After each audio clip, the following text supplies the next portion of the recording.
All right, George, this is part of the project by the History Committee to the memory of some of the longtime uh, board members, not necessarily the old ones, but No. yeah, but oftentimes, things will occur to you that when you're talking about one thing and another, and nobody records it. This is an attempt not to record as much as we can, and at some point we'll take the sum total of all of these interviews and hopefully get a good compilation and an update on the history of the German Orphan Home Association.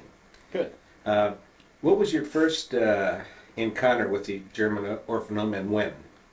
Well, that was in 1940, and the orphan home at that point was looking for a new superintendent and matron, is what their title was back then. The couple that was in there, and I can't remember his name because they were only there about 6 months or so. They weren't there long, but they got fired almost as fast as they got hired. And friends of ours in Philadelphia by the name of Adamite, and I can't remember his first name, but we all called him Poppy Adamite, lived down the street from us in Philadelphia. He was also a very good friend of Mr. Fisher, who owned the bakery on Pennsylvania Avenue at about 13th Street, I guess it was, southeast. And I can't remember whether Mr. Fisher was on the board or not. Yeah. Was he on the board? Yes. Yeah. Okay, he was probably one of the board members, but somehow or other, a conversation between Mr. Fisher and Poppy Adamite, and my father was out of work. Well, he wasn't out of work. He was selling household paper products at the time, which is similar to Tupperware and so forth. You get the parties going and everything, because he had a political job in Philadelphia with the Commercial Museum as a lecturer going around the schools, and he always worked in the school system. But What was your father's full name? George Washington Taylor Chrisman Sr. And he was originally, when I first remember him, he was supervising principal was his title. I don't know what supervising principal means, as opposed to plain old principal, but of West Norton Elementary School, which is just outside of Norristown, Pennsylvania. And I think as I mentioned to some of you before, that the only thing that West Norton is famous for, it's where they hold the blind golfers tournament every year. So that's the extent of West Norton. After he left the school there, and I never did find out what the circumstances were behind that, but we lost our home in Norristown during the Depression. So in about 1932, I guess it was, we moved to Northeast Philadelphia. Then we made 2 moves in Northeast Philadelphia, and then we moved out to Upper Darby. We were living in Upper Darby when Poppy Adamite contacted him about the job superintendent of the orphan home. And I remember we came down here on a visit when he was being interviewed by the board of directors. And I remember Bobby Drexler at the time, because he showed us around the home.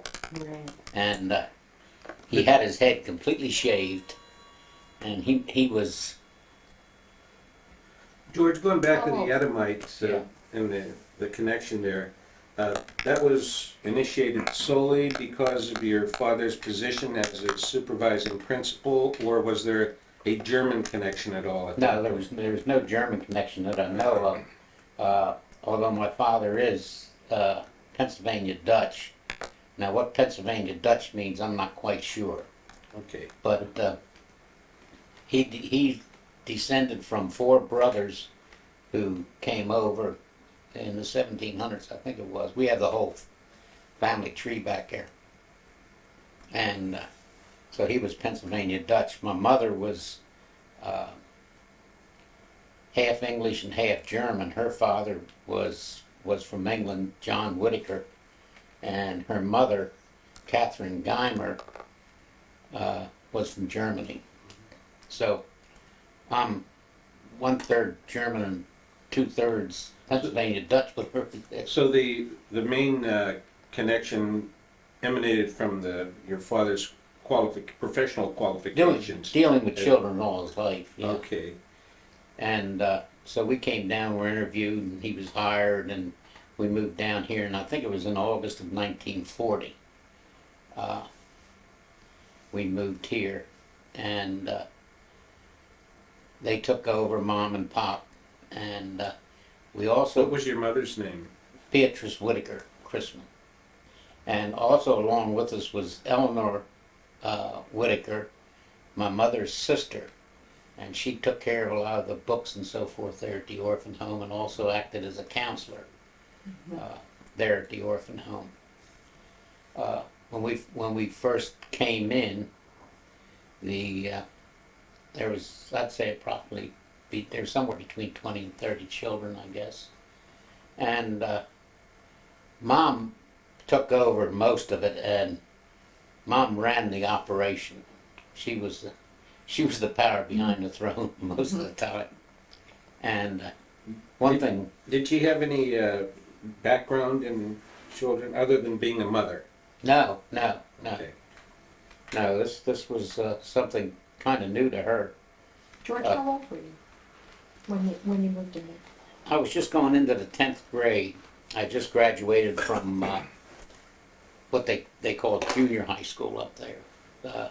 So I was going into the 10th grade, so what was that, 15, I guess. Okay. And your brother? 14 or at that 15. time? And he was 2 years younger than I was, What was your brother's name? John.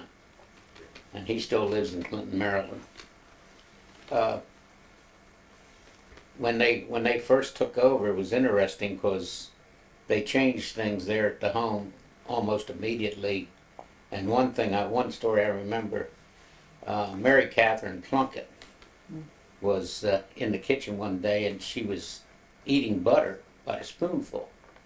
And my mother walked in, wanted to know what she was doing, and she was real guilty about it and so forth. And finally, my mother found out that the reason she was eating the butter is because they never had it on the table. So that's when my mother said, from then on, anything that goes on our table goes on the kids' tables. So that started that. The previous superintendent and matrons used to eat in a separate room back in, Was that the Hoffmans? well, Huffman was real early. Huffman was back in Fritz's early time. Oh, But there was the Huffmans, and then there was the Tapies, and then there was Clark. Fritz would have to bring you up to date on those, I guess. Or Scott Seymour. Scott Seymour was there for quite a while, too. Now, Scott's about my age, but he was at the home quite a while before we got there. And I don't know how long Bobby was there before we got there. But when we got there, it was, there was, as I say, about 30 people, 30 kids in the home. Right. George, what was the makeup of the children? How many boys It was- versus girls? And It was pretty even, and it was even in the age range. At that point in time, the orphan home did not take anyone under school age. They would only take people of school age or older. you mean like from first grade on? First grade on, yeah. Okay. Now, prior to that, they had taken some younger, but from the time we got there, and my mother and father there for 25 years, they didn't take anyone under school age. And they did not take anyone, or tried not to take anyone above 10 or 12 years old. So, but we had a real good mix. I'd say it was about 50-50 boys and girls, and they were all the way from the first grade on up to high school. And then after my father got there, of course, he was really into education. His philosophy was that, these kids had to be educated, and they set up a study room in the basement, and every night they had to be down there for study, and he would help them with the homework or have somebody in there helping them with their homework and so forth. And the grades improved considerably after he got there. And he's the one that got in touch with Anna Barsh Dunn, and got the Educational Trust Fund started. And several of the, Can you give some specifics on that? We just had a question before we began the interview about how that developed with Anna Barstein. I'm not sure how that developed. She was a resident of the Rupert home, I guess, when we met her. So she was older then. Yeah, she was quite a bit older. And the funny part of it was, when we were living, About how old would you say she was? well, And that's, she died in 1971, Or about 80. about yeah, 80. she must have been about 80 at least. At the time she died, but not at No. the time Pop talked. No, not at the time he talked with her. She was probably in her 70s. I don't really know. I vaguely remember Hey, when her. you're only 15, everybody Yeah, looks yeah. older. Yeah. When Right. when you're 15 or 16, hell, if you Louise Grass looked old at that time. So, but she and my father, I don't know how they came about the arrangement, but she donated some money and so forth, and for the Educational Trust Fund. And I think one of the first people to take advantage of it might have been Bobby Drexler, but I may be wrong on that. But he went to Maryland University and studied horticulture, I guess it is, and then he had a brother that went out there and studied animal husbandry. He's down in North Carolina on a farm someplace now, I think. Well, I spoke with Mr. Grass about Anna Barstein at one point, Mhm. and he told me that she was an early physician in Washington, that she owned a lot of land in Silver Spring, Yeah, I understand she did. and that your father worked very hard at courting her, Yeah, that he knew exactly what he wanted yeah, for the kids. And so when she died, which Betty says is close to 90 rather than 80, that he was able to secure that, and apparently he helped her write that particular part of the will. yeah. I don't doubt that. He probably did. So in effect, it was a bequest to the orphan home that established the fund. Is there It's a anything? separate will. A separate I have, will? Yeah, there's a Yeah. copy of the will. Oh, okay. Yeah, I found a copy of the will. Did you? Mm-hmm. Yeah, it was interesting. A lot of the children used it. Mm-hmm. And in fact, we had a bunch of them go to college and come back and live at the orphan home at the time. And in fact, well, prior to my mother and father being there, it appeared that what would happen was when a child graduated from high school, he would be sent out on the world, and that was it. But not maybe as cold as it sounds the way I just said it, because most of the time the board of directors were able to get the individual a job and get them pretty well established. So it wasn't a case of really throwing them out on the street or anything. They were set up generally with a job, secretary's job or something downtown at one of the banks or something along those lines. Then when Pop came and he started getting them to go to college, then there were more of them going to college, and some of those came back to live at the orphan home. And in fact, Fritz Horrick went so far as to come back there and live after he got married for a while, until he was able to find a home. So the home was my mother and father liked to say that it was, this was their home, and just because they were out in the world didn't mean they shouldn't come back. And they'd come back, they'd show up for dinner or some night, or After your father left, that was never allowed again. I know, It was never allowed. The day you were 18, you were out of there. yeah, And the board really did very little. Yeah. It was very sad because a lot of the kids grew up in the home from age 6 on. yeah. And they were without a family at 18. Yeah. But as Fritz Horrick was saying at the meeting the other night, he'd go back there and have dinner. But when you were feeding 25, 30, 35 people for an evening, if 2 more showed up, it didn't make any difference. What's the difference? And nobody went to a lot of trouble. They show up, you just put another place at the table. You kept saying Fritz Horrick, I mean, Fritz Hentz, I'm sorry, was talking about, but Fritz Harick was also, but actually, Fred Harick, I should say, although they do call him Fritz. And the children were there, that I remember mostly were, of course, the Hiricks and the Dreschlers, Mary Plunkett and Billy Plunkett and Scott Seymour and that group. Now, I was only there, in reality, I was only there for 3 years because I started school in September at the Anacostia High School in 1940, and then I graduated in 43, and then I ran down and enlisted in the Navy so I wouldn't get drafted in October. So I was really only living actually as a resident in the home for 3 years. And then when I came back in 46, when I got discharged, I lived there for another year.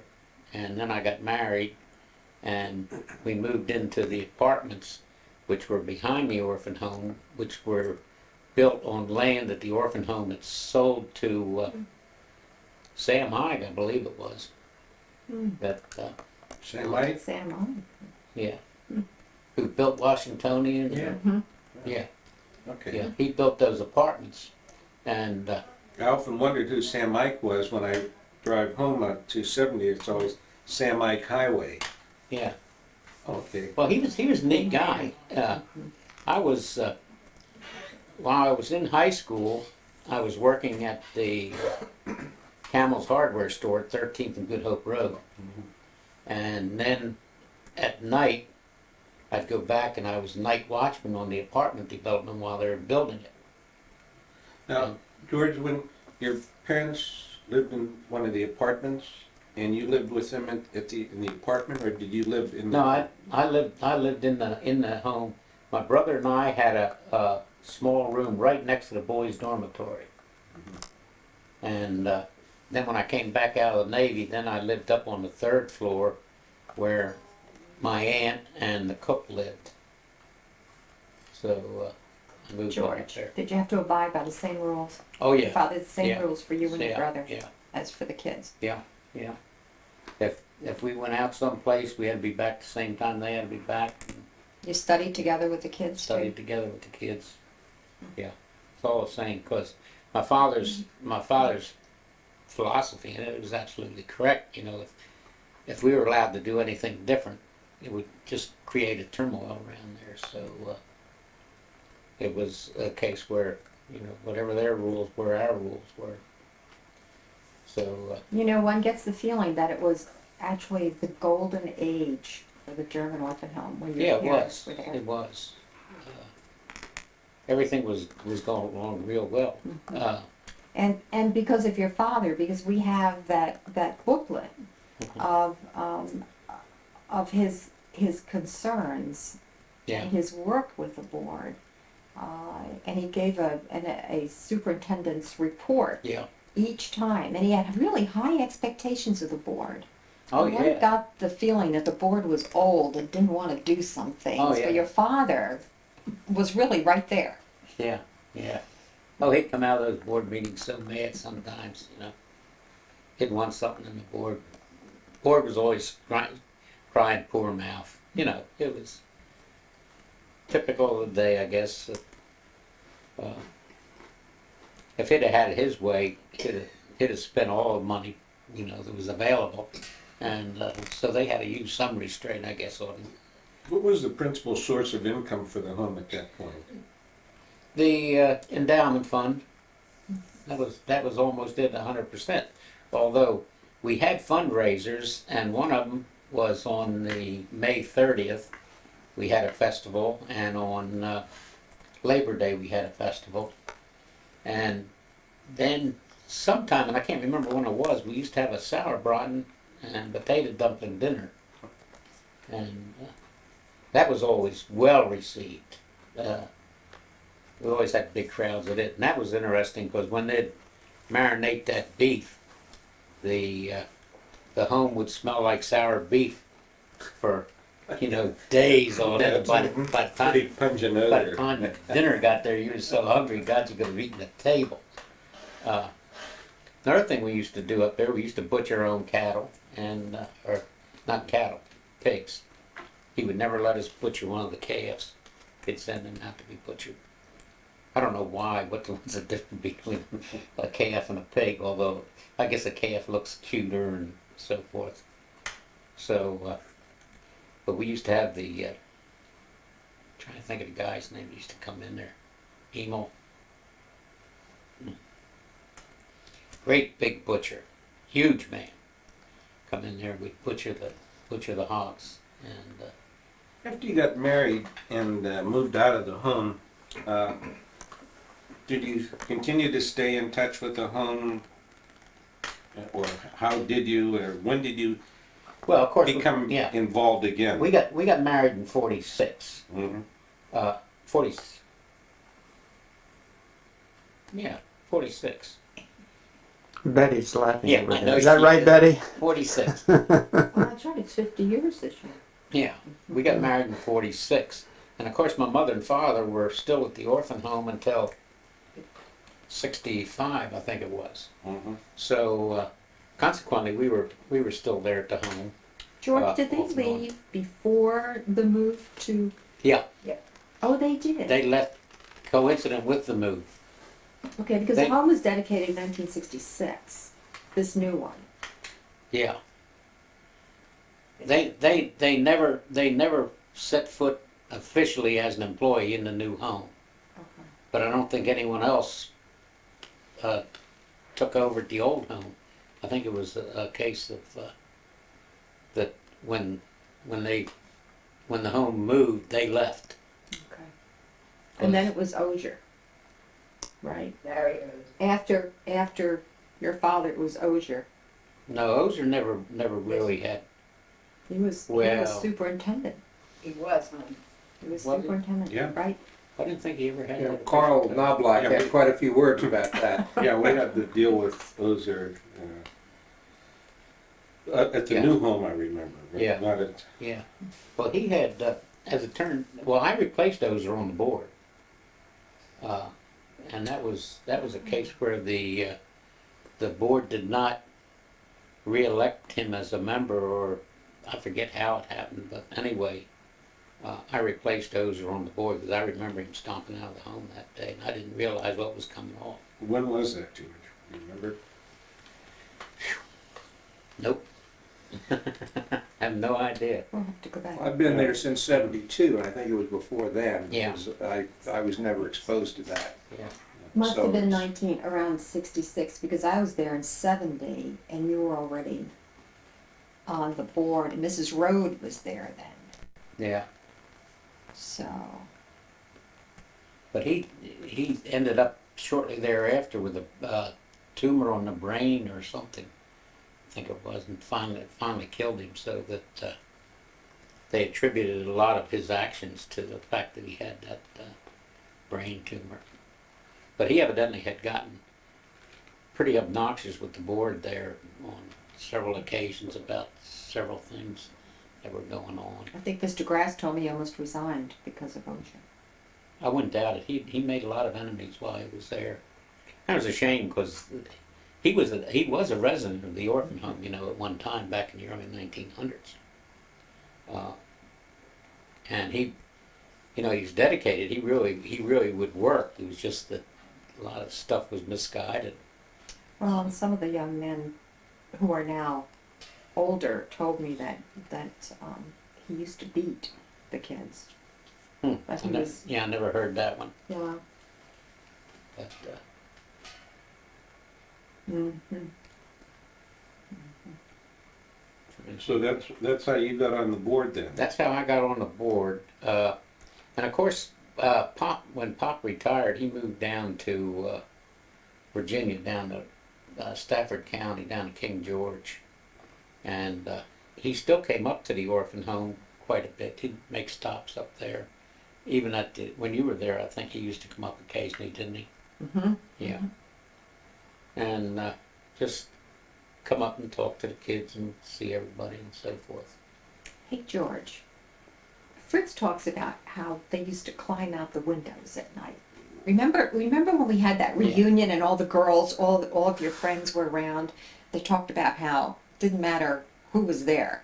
They found ways to get out. Oh, yeah, yeah. There's always ways out. Yeah, you could do that. That was sneak around to the girls' dormitory, sneak a peek. See, went on then too. Huh? Weren't you- Things never change. No, no, same thing. Tight ship. And you don't talk about the panty raids either. I never really had any panty raids, but tell you one thing, those girls at the orphan home learned how to get out of their clothes and into their pajamas without showing much. They were pretty slick. Chrisman boys helped too. Yeah. Yeah. So, you got on the board, and at what point did you become part of the executive committee? Probably within the first few years, because nobody wanted it. Is that were when you president became of the president? board. Probably. And then I started switching back and forth with Harry, Yeah. because we found somebody else who would take it. Well, you were president when I was there in 1970, Yeah. Yeah, you were. 71. And then Harry would come in. Then Harry came in, then you came in, then Harry. Yeah, yeah. We did Yeah, that. I think I was in from maybe like 75 until 80, and George took it a couple of years, and then I came back for a couple of years. Yeah, you were president whenever I joined the board. And then I remember Then you becoming president, yeah. Yeah. I think we came in pretty. we came very close very together, close, yeah. We're Yeah. about the same vintage. George, Fortunately, we found Pete Schwenk here. Yeah. George, do you remember like Yokelson and Marbury? Oh, yeah. Talk about them because Marbury Plaza is named after Marbury, who was Yeah, on the board of directors. Yeah, he was treasurer, I believe it was, of the insurance company. What's the name of that insurance company where Dilly worked on? Acacia. Acacia. Yeah, he was treasurer, I believe, or chief financial officer. I don't know what his title was, but he was what would now probably be the chief financial officer for Acacia Mutual Insurance Company. I think it was a mutual insurance company, and he was the one that contributed most of the info into the investments that the orphan home made with their trust fund and so forth. Now, Irving Yokelson was a lawyer in town. He had a big office there on H Street, 1700 block of H Street. And he had a big home down in Accokeek, I believe it was. It was on down the river. Beautiful home, set right on the water overlooking the river. It was on Old Marshall Hall Road. You and I went down there for a meeting with him That's right. That's many right. years ago, but Yeah. it was on Old Marshall Hall Road, more or less like in Bryan's Road, Charles County, Yeah. not Accokeek, Prince George's, Yeah. but right on the water. Beautiful. Yeah. He was a long time friend of the home. Oh, He must have yeah. known several Yeah. board members. Is that it? Yeah. Oh, he was on the board for a while. I don't think he was ever on the I don't board. think so. I have to check. No. No. I don't He believe was. so. He did a lot of their legal work, Mhm. but I don't think he was ever officially on the board. He got active in the Southeast Community Hospital fundraising. Yeah. The board of the hospital. Yeah.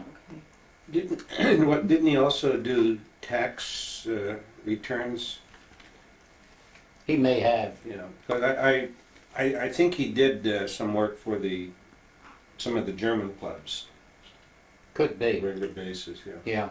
And it is amazing because this guy was Jewish, and at that point in time, Jewish and Germans were not getting along that well, and all during World War II and so forth. But very personable individual. Yeah, there's a lot of contradictions, I think, in that when you say the German-Jewish relationship, because the old Europe restaurant, which was bought by the Concord Club, the first people they brought in to run it were this Jewish family, Yeah. the Lichtensteins. So as I said, They talked one way, but when they had to Yeah. do things, Yeah, when it came down to an individual on an individual basis, Yeah. there was never any problem. no. Uh, Now Betty talked about Mr. Diedrich. oh yeah, Mr. Dietrich was he and his brothers had a florist company, and he had a home right on top of the hill overlooking Bowling Field, right where South Capitol meets South Capitol Street and Nichols Avenue, if you know where I mean. When you come up from along the river on South Capitol Street and go up, and then South Capitol Street makes a hard right, and his house set right up on top of the hill there. Gorgeous location, and they used to have the orphan home children out there a lot for parties and so forth. And he was a very good contributor to the orphan home, and he always kept everything quiet. I mean, he would contribute money and contribute things, and nobody ever knew about it. He never wanted any publicity about it. And he was the same way, I think, with Greater Southeast Community Hospital when that was going in. And a lot of the people that were associated with the orphan home also ended up being associated with the Greater Southeast Community Hospital. And my father was very active in the Lions Club in Anacostia. Oh, I meant to bring that up because I've Yeah. seen when your father was there, because we talk again about the golden age, because they had the Derby races. Yeah. And there are lots of pictures of the Lions Club and all the Yeah. different men's clubs that were involved with the kids. Yeah. It was really, he really did do a lot. Yeah. And he put in a woodworking shop in the basement of the orphan home, and a lot of the guys from the Navy Yard pattern shop came up there and taught the kids the use of the tools and so forth, so that got them interested in something other than just sitting around all the time. Because when we got there, there was really nothing to do. I mean, you go out to the playground with the swings and the seesaw, and we all did a lot of roller skating. But then we got pool tables and put in a woodworking shop. Was Carl Knobloch one of that group that came in to teach the kids? No, not in the shop. How about Louis Graff? No, he worked for the Navy and then also the Bureau of Standards, and I he don't was, know. There was one man in particular who used to come up there once a week to the shop, and I can't remember what his name was. But he came up and worked with the kids and taught the kids there in the shop. You were on the board whenever the switchover came, getting rid of the Good Hope Road and No, facility. You were not? no, No, no. that was I was 1966. after That was, you were after that, okay. Yeah, I was after that. George, you've been an observer, participant, an overseer, a board member, president, and so forth now since about 1940. How would you describe the changes up to, say, 1980 when the last kids finally left the home? How did our clients, that is the children, change during that period of time? Were they all Germans in 1940, for instance? No, when we were at the orphan home, and in the early 40s, an individual would make application to put a child into the orphan home, and 90% of the time, the child would have one living parent. And a few times they didn't have a living parent. Generally, they had an aunt or an uncle or someone that was taking care of them. So they weren't really destitute kids, in that they were running the streets and in real poverty and so forth. But by the same token, the reason they were asked for the orphan home to take them over is because the surviving parent or the relative, just could not afford to take care of them. And they'd make application generally through a board member, and most of the children there were pretty much what I'd call American kids. They were they were a mix of all nationalities. We had one girl that came in, Barbara Mueller. Her mother was German, and she was German. She was the one with the glass eye, wasn't she, hon? Mm-hmm. Yeah, that was fun. She'd go along, pop her eye out every once in a while, and clean it off. So that was always interesting. And but that was the only really German girl that I can remember that I would classify as being German. And then there was who was the one that was Mrs. K. Fritz's maid? Barbara Mueller's mother. That was Barbara Mueller's mother. Was personal maid of Gwendolyn K. Fritz, and who I see just made pictures in the paper the other day again because their estate's finally being settled. But if you want some interesting interviews, there would have been a woman interview because, man, the things I heard about Gwendolyn K. Fritz, they were a lot more interesting than the orphan home, I guarantee you. But that's beside the point. Now, Betty mentioned that the Marine Corps also gave music lessons. That's the other Yeah. thing. There are Yeah. a number of things in the history where Yeah. kids are giving music are parts of school band. Yeah, that was one other thing my father tried to do, and that was to get every individual, every resident involved in some type of a musical program. And I ended up at the Glockenspiel. So, but I also played the marimba too. But My writing's terrible for this. the Marine band and the Navy band would send members up there to give lessons, and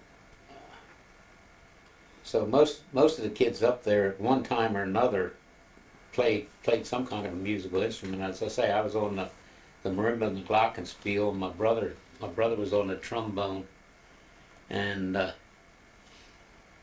Nussbickle was on the cornet. Really? Yeah, And he's a musician today, isn't I think he still is. he? Yeah. Carl Dreschler played the tuba, and can't remember what Bobby played. But as I say, each one had an instrument and played it, and I don't remember too much about what the girls played, but they were in on it too. But I can't remember. And of course, back then the girls all helped in the kitchen. We had back in the 40s now, we had Addie Hagen, the black gal, who was, God, she had to be 110 years old when I first met her. And she lived another 20 years, and tall and skinny and funny.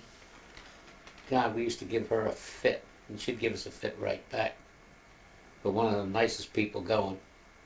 Then we had another white cook who ended up getting TB and was sent out to the sanitarium. Oh, yeah, out here in Greenbelt. It wasn't Greenbelt, but Right. that was they called it Glendale. Glendale Sanitarium. And the amazing part of it was that no one in the orphan home ever contracted TB, and here the cook ended up with TB, and no one in the orphan home.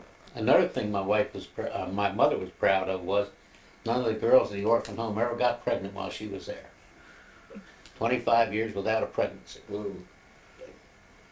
Things were different then. Well, some of them might have gotten pregnant, but they didn't. Listen, your better half has something to say about that.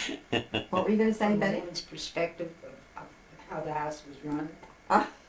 It was run a tight ship. And the girls every day before they went to school had their underwear inspected in case they got in an accident, which they didn't want to be ashamed of. Oh my. Okay. Everybody helped in the kitchen. Yeah. There And never was a time that there was idle hands. When you were on the board, what Listen, would you consider some of the most significant things, excluding the whole time you're on the board? what were some of the biggest things that you think happened with the orphan home? And closing the program, I guess, was the biggest. And that came about primarily because of, I feel government intervention was the biggest thing. When my mother and father ran the orphan home, they had a situation where it was like a home. And they were on duty 24 hours a day, 7 days a week. Not saying they didn't get away. I mean, they took vacations and occasionally went places and so forth. But then all of a sudden, you get popped with these wage and hour laws and all this kind of thing. And we ended up, what we had, damn near as many out there with help as we had children there in the home. So it got pretty bad. But Well, there was a second push on it, and the state contributed to that as the state pushed, I think, children towards the orphan home that were more difficult to Yeah. handle, needed greater support, needed possibly out-of-school schooling and things that we couldn't yeah, You guys are accomplish. gonna have to interview me for 1971 to 1975. Yeah. Because I was there yeah, when the home was down to like 9 kids. And the board had to make certain decisions at that point. Not only the state decisions, but also the fact that they weren't getting any children in this huge facility yeah. on Melwood Road. So I have a lot to say about that because I was in at the very beginning Yeah. of that changeover. Well, there were many forces working. There was no simple reason why the board had to close down, but the simplest conclusion was we couldn't make ends meet, and even though we had a considerable investment in land, you can't cut off a piece of it each year in order to make your Yeah. budget get together. So the issue became forced on us, but multiple reasons. Well, one of the reasons that my father and mother retired was they had hired Leon Chatterlane as the architect to design the orphan home that's out there now, to design the facility. My father, every time he'd look at those plans, would about throw up. He'd say, "There's no way you can manage it," and so he would not go along with it at all. And so that's when he retired. And I think it was borne out that it was a Your father Oh, was hard. absolutely right. hard place to manage. Now, the orphan home that I knew back on Good Hope Road, we had 2 big dormitories on the second floor. My mother and father had an apartment there on the second floor, and everything seemed to run pretty smooth. It seemed to be a good facility to manage. Well, it's interesting because while the social welfare system was moving toward group homes and away from institutional settings, Yeah. because the Good Hope was not really an institutional setting, what the German orphan home did is they moved toward an institutional setting, Yeah. which was, Yeah, the orphan home on Good Hope Road was more like a large group group home. home, exactly. And again, the thing was that the orphan home on Good Hope Road, as I mentioned, when they had residents come in, we got the better class resident to begin with. You know, back in those days, they didn't take a problem child. If they had a problem child, you know, he didn't get in or she didn't get in. So that the class of residents that we were getting back in the 40s were the cream of the crop, really, and which made it a lot easier for my mother and father to be able to handle 20 to 30 children. Otherwise, they'd never been able to. Of course, there's still a few troublemakers got in there occasionally, but most of the kids that we got in there were really good, well-behaved children. There's no question about a man from St. Elizabeth's for whom the Oh, children... Leo Logicona. No, that they made the plastic Oh, bottles. well, that was through Leo Logicona. Leo Logicona was the barber at the orphan home. for years. And the reason he was the barber at the orphan home was because he couldn't practice barbering on the outside because he was a mental case, and he had problems every time he got a razor in his hand. So, so, so he was fine as long as he had shears and scissors and so forth, but he had problems with razors. And he was a resident of St. Elizabeth's for quite a while, and then after he was released, came up there and was a barber for the orphan home, and he'd come up about every 2 or 3 weeks and cut all the kids' hair and so forth. And a real character, nice guy, everybody loved him. When was that? That was in the 40s. 40s? Yeah. He just died a few years back. We saw him up until about 3 or 4 years ago, or whenever it was he died. His wife's living in Florida now, spending all his money. But we got interested in plastics when Lucite first came out, and down in the wood shop we started dealing in plastics, and he had a friend, Dr. Was that Logan Strauss? Logan Strauss, yeah, Dr. Logan Strauss or something like that, and his wife. They were both brain surgeons up or something at St. Elizabeth's, and they were doing a lot of research, and they needed boxes to put brains in that they could look at. So we started making plastic boxes for Dr. Longenstrasse and putting all the brains in it. And he was one of the first doctors, I believe, that took a monkey and cut its skull open and put a piece of plastic there so they could watch it going, you know. Yeah, that was quite an interesting job. He was showing me a brain. I was up there one day and he was showing me a brain that had tapeworms in it. How unusual it was to find tapeworms in a brain, which I guess it is. I'm trying to think of some of the other characters we had up there. But I stopped. one other thing I forgot to mention, we never had a pregnancy at the orphan home. Yeah. We did have one death. When Bet and I got married that month, we were married on September 7th, 1946, and we went on our honeymoon. The following weekend, I think it was Tom O'Donnell's restaurant, had a place down, I believe it was on the Patuxent River or the Potomac, but I think it was the Patuxent. And all the kids went down there for an outing. And Dick Hentz, Fritz Hentz's brother, they were out in a rowboat, and he dove off the boat and never came back up.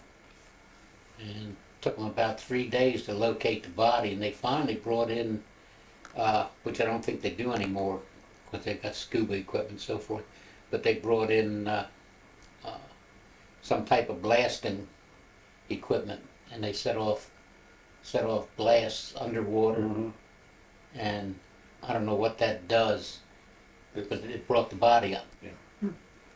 And that's how they finally located the body.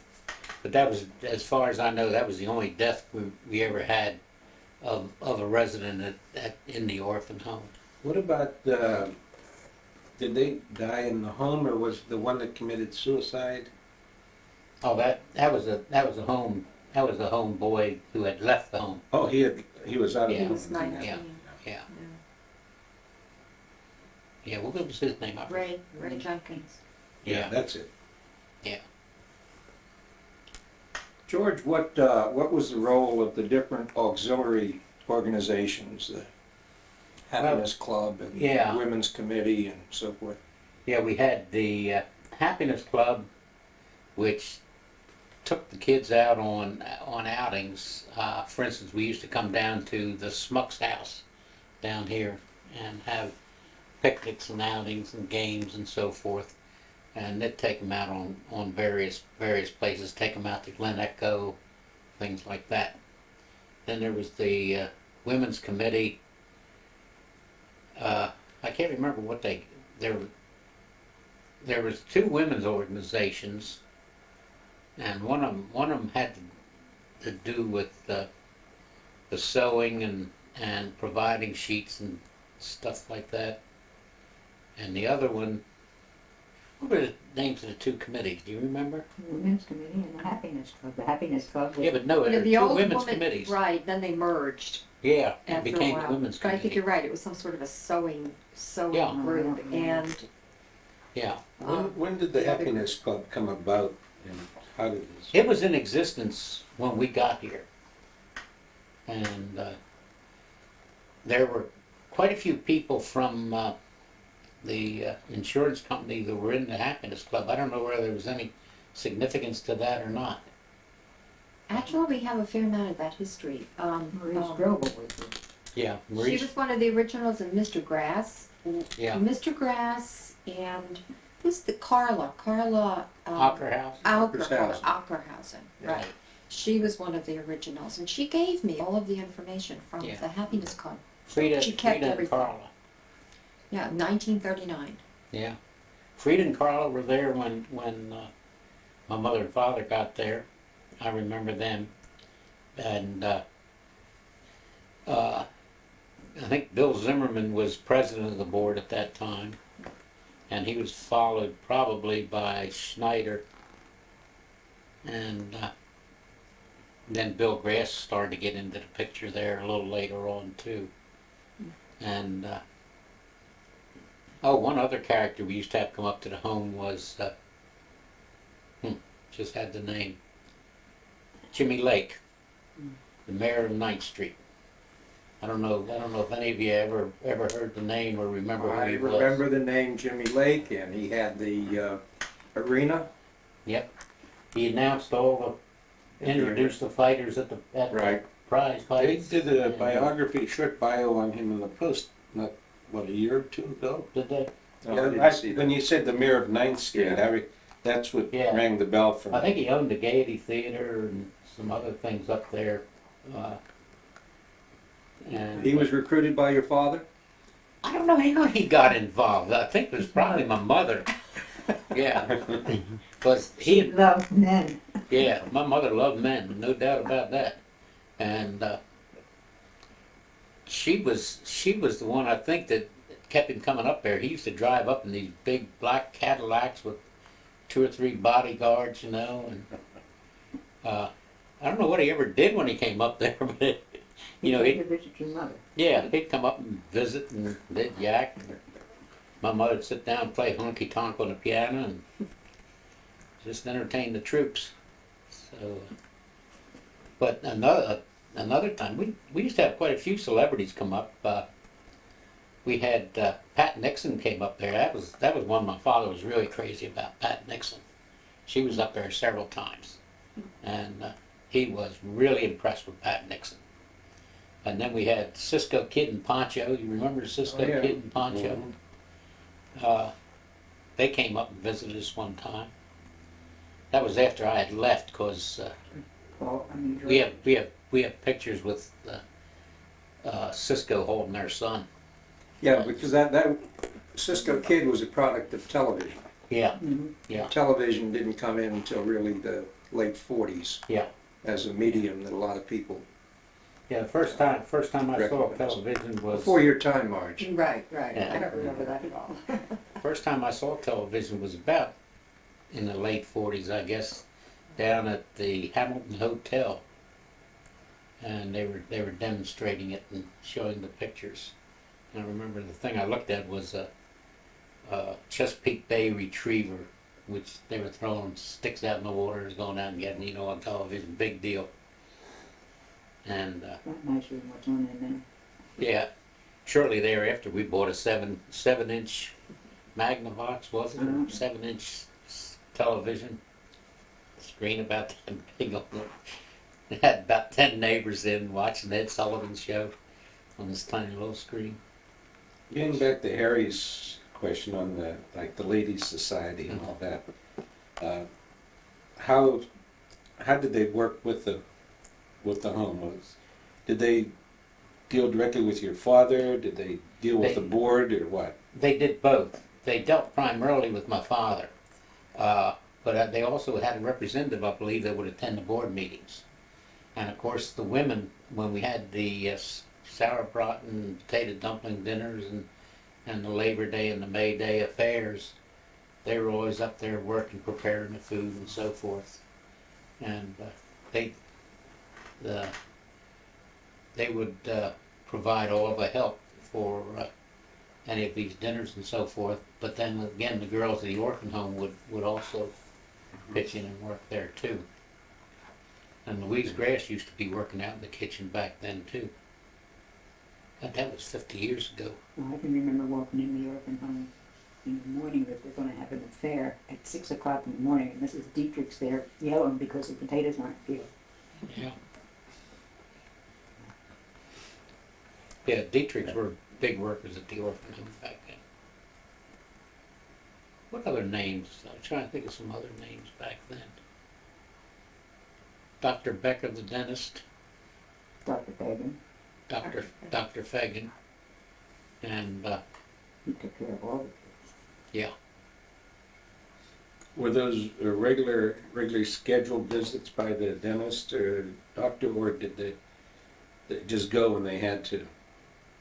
I think we just, I think they were regularly scheduled for checkups, like you would do your own family, you know, every 6 months or every year or something, whatever it was back then. I don't know how often it was back then, but we'd go over town. His office was on 17th Street, almost right at Connecticut Avenue there. Facing the park.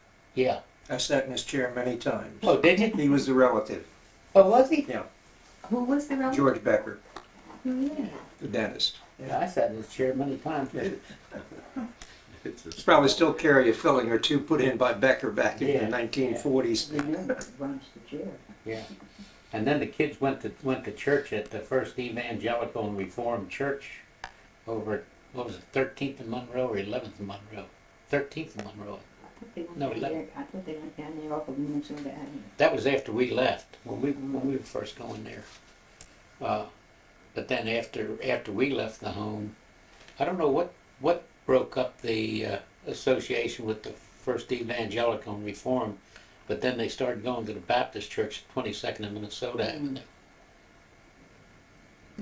Was there a mixture of religion among the children? Not really. There was when the kids came in, but there wasn't after they got there. In other words, there were a couple of children came in that were Catholic, and I've forgotten who that was.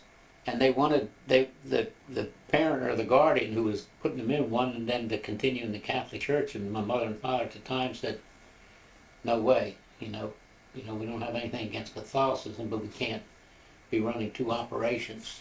So they went to the Baptist Church also. So I think she felt it was better to have a Baptist in the German orphan home than a Catholic at home. And then I came into the picture. Yeah. But another thing, most of the parents back in those days contributed something toward the upkeep of the children.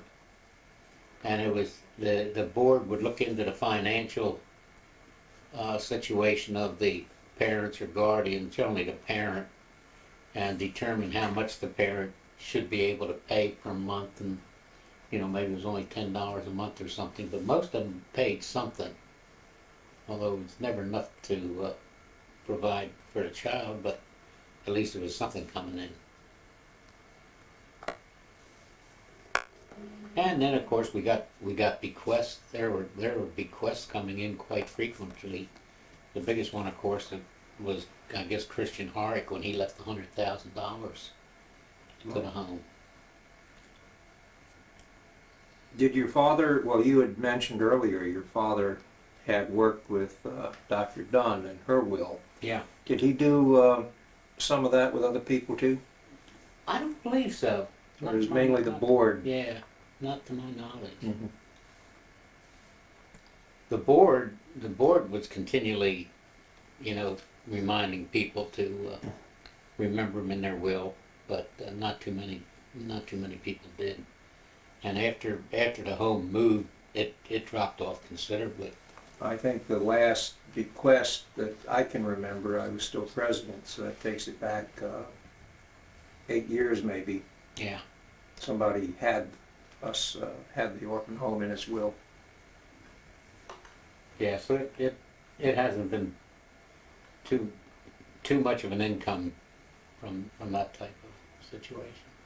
What happened to the $100,000? Was that used for just operating expenses, or did it go towards building a new home, or what? I'm not really sure.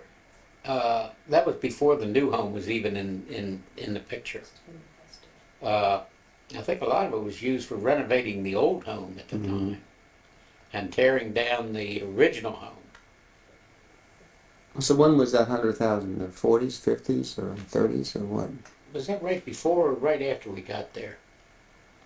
Jan Evans could probably tell you since it was her grandfather. I don't know. I can't remember when it was. Mm-hmm. I don't remember any renovations to the home. What did they do? That's when they, if you look at the pictures over there, when they tore the porches off and, Off the castle? yeah. Yeah, and painted it white. That was in the later years. Hmm.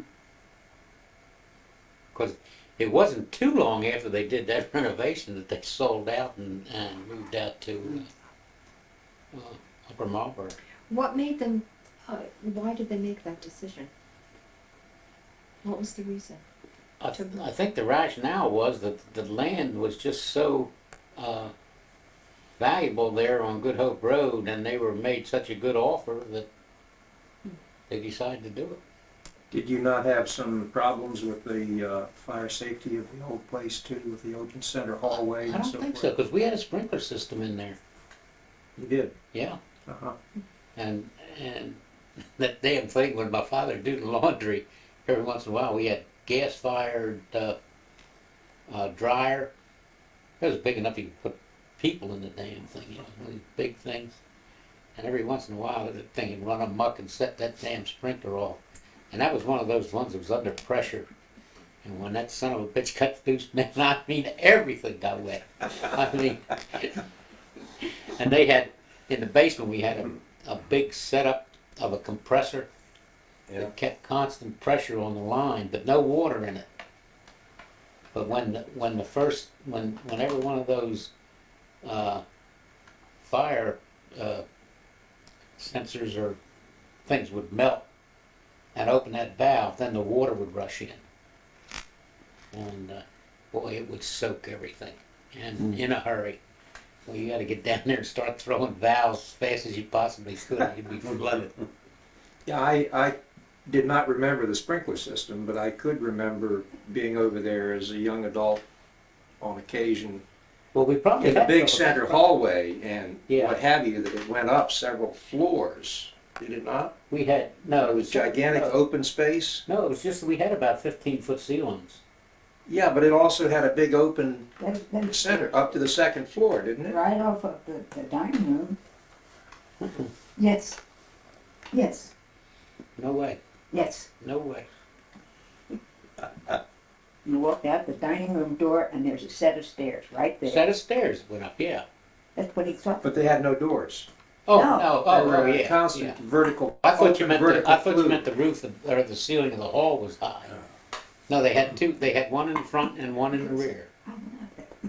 And yeah, it went the one in the back end of the house went all the way to the third floor, and the one in the front of the house just went from the first floor to the second floor. The one in the back of the house went from the basement to the third floor. Mhm. So and no, there were no doorways or anything on it, and that I guess some of that was what contributed to the fact that we had to get the sprinkler system put in because Uh-huh. the sprinkling system was put in late. It was not there when I lived at the orphan home, so it was probably put in there probably about 1950 or maybe a little earlier. But I'll tell you, when that sprinkler system would go off, it would also alert the fire company down in Anacostia, Yeah. and I'll tell you one thing, that fire company, I don't know how they'd do it, but they could make it up to that orphan home in record-breaking time. Man, by the time you were even able to tell somebody it was a false alarm, the hoses were laid out and the hydrants were turned on and everything. I mean, it was wild. But I guess they didn't want any bad publicity about something happening there at the orphan home. The Rupert home, George, how much do you know about the Rupert home? Did they actually buy the land? Was it rented to them? My understanding was that the orphan home sold the Rupert home their land for the building down there that the land that the Rupert home set on was originally part of the tract of land that the orphan home bought originally. Now, I don't know that for a fact. But while we were there, we had a pretty good relationship with the Rupert home. The superintendent down there, Fristo, Fristo.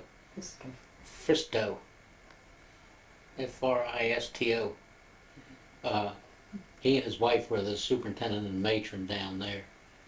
And we'd go down there and help him out with things occasionally or something. And he was more of a handyman. They had a nurse that was, I think, there full time, or maybe there was two of them that alternated, but had full time coverage, because he had nothing to do really with the residents, other than making sure that their rooms were kept up, that the light bulbs were put in, and so forth. So he and his wife, they ran it as far as providing the residents with food and so forth. But the nurses were there for the residents in case any of them got sick. But unlike your nursing home of today, most of the residents of the Rupert home at that time were well and healthy. They were that was more like a boarding house. Mm-hmm. Some of them even had cars, and they'd go out and drive around. Mm. Now, Dr. Dunn was pretty much, when I knew her, was pretty much confined to her room. So she wasn't too mobile. But it was interesting. We met a couple. He was a major in the Air Force, and she was from New Zealand, and he had married her in New Zealand, and she had met Dr. Dunn in New Zealand at the embassy at a party one day, and she turned up as a neighbor of ours out in Oxon Hill. Dr. Dunn was supposedly graduated from Howard University. She was the first woman to graduate from Howard. Really? First woman to graduate from Howard University. And on top of that, she was white, and I guess back then a lot of Howard University was white. Mm. But since then, I guess it's just about 100% black now. Were you on the board when Commander Rigdon was on the board? Were you? No, he was No, No, but no, he was gone before I got there. Okay. Yeah, no, I knew Commander Rigdon He was quite there when they well. were married. Yeah, Really? and he was a very good friend with my mother and father, and he was a naval attaché at the White House under Roosevelt, I think. Right. He's a good friend of Mr. Grass's too. Yeah, and he wrote a book, White House, Sailor in the White House, I think it was called, or something. I don't think I ever read it, but It's here. is it? I tried to throw it out a few times. Actually, of the older residents who call me, they very often ask about him because apparently He was- just a very nice, Yeah. warm person. He was extremely nice with the kids, Yeah. and the kids all loved him. He and his wife both, but more so than him. I don't know whether they had any children or not, but he used to come up there, and he loved to socialize with the kids, Yeah. and they loved having him.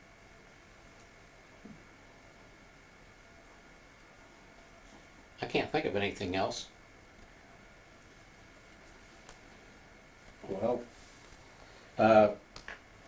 okay, at this point, if you do, if we can't get it onto the film, let me know at least so that I can get Okay. on the tape and we'll get it set up. But yeah, I think it's very educational for me to learn many of these things that in the past.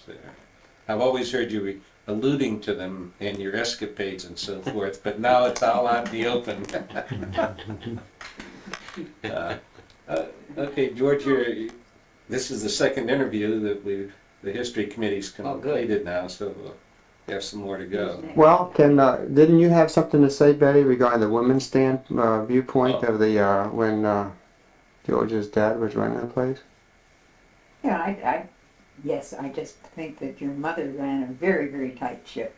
And she had those girls under her thumb night and day. And it was fun to listen to her make a food order, even. Because at that time they dealt with Mazer, I don't remember the rest of the name of it, Mazer Lurch. Yeah, Mazel Lurch. Yeah. in wholesale food.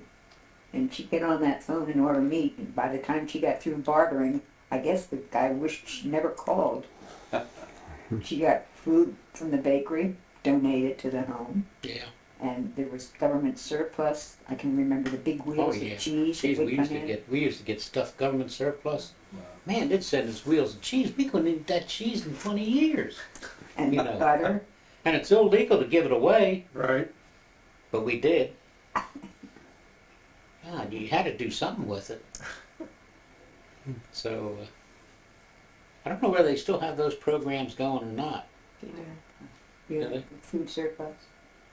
And I know the word is not proper to use as far as your mother's concerned, but she conned a lot of them to that orphan home. Oh, yeah.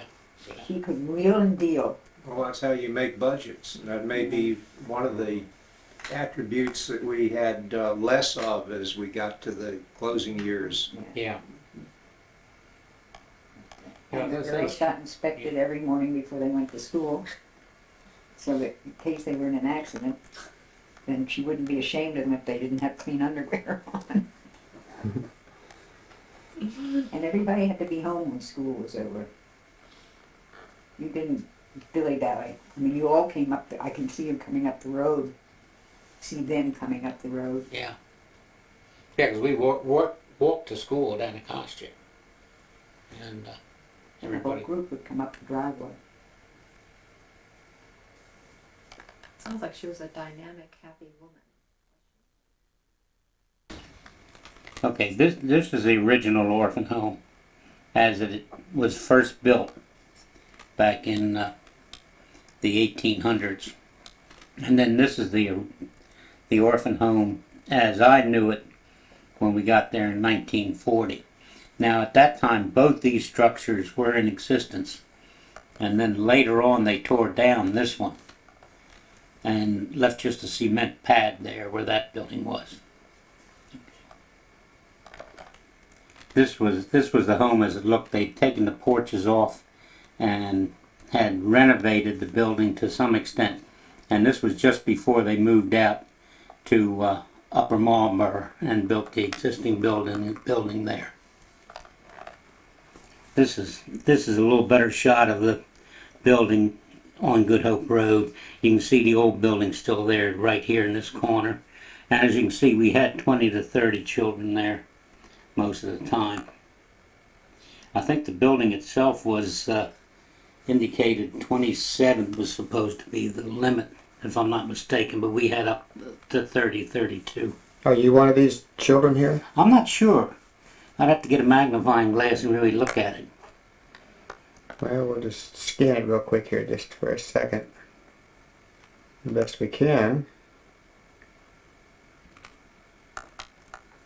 And the girls below.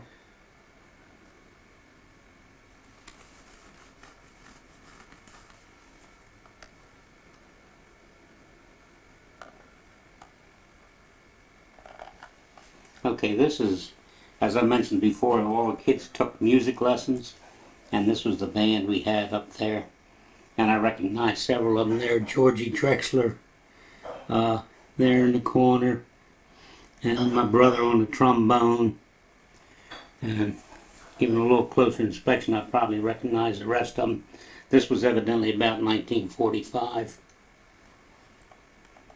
Now, Okay, this was in a room in the back of the orphan home which was kind of like a sitting room for my parents, but also the children were allowed in there. And they would come in there and sit and listen to the radio with Mom and Pop. And it was on the first floor, but actually, if you looked out that window, you'd see you were 2 stories up, and you'd be looking out on the rose garden back in the driveway. What's the name of the dog? I've forgotten what the name of the dog was. Their boxer. You remember, hon? Okay, this was one of the few couples that both the children were raised in the orphan home and married. That was Linda Saunders and Ronald King, and that was my mother and father. The wedding of the two who were raised at the GOH. When was that roughly, do you know? That must have been in the early 50s, I would say. Okay, this is Beverly Ford. She was a resident at the orphan home in the early 40s when I was there. And this was an article in the paper when she got married. This is Ruth Beal. She was another resident of the orphan home while we were there in the early 40s. And that's her family. I don't know when this picture was taken, but that must have been in the 60s.